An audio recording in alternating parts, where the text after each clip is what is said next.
Well, that's no better a solution than any of the others, is it? So, in the end, have we learned anything from this look at why the world turned out the way it did that's of any use to us in our future? Something, I think. That the key to why things change is the key to everything.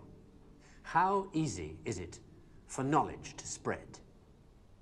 And that in the past, the people who made change happen were the people who had that knowledge, whether they were craftsmen or kings.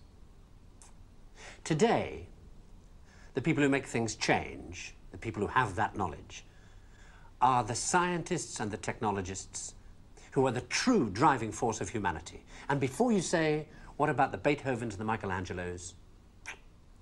Let me suggest something with which you may disagree violently. That at best, the products of human emotion, art, philosophy, politics, music, literature, are interpretations of the world that tell you more about the guy who's talking than about the world he's talking about. Second-hand views of the world, made third-hand by your interpretation of them.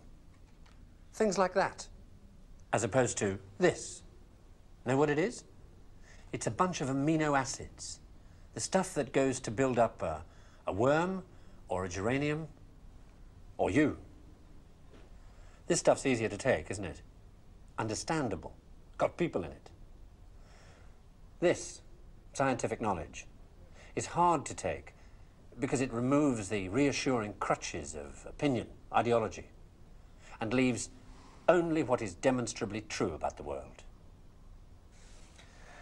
And the reason why so many people may be thinking about throwing away those crutches is because, thanks to science and technology, they have begun to know that they don't know so much, and that if they are to have more say in what happens to their lives, more freedom to develop their abilities to the full, they have to be helped towards that knowledge that they know exists and that they don't possess.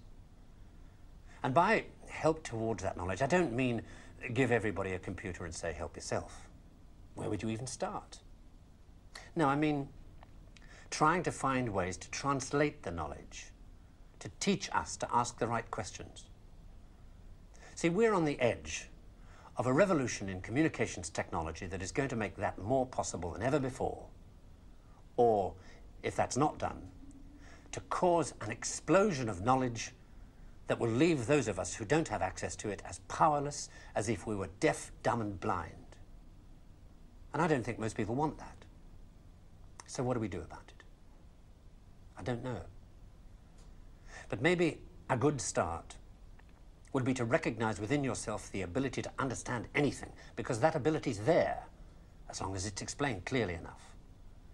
And then go and ask for explanations. And if you're thinking right now, what do I ask for? Ask yourself if there's anything in your life that you want changed. That's where to start.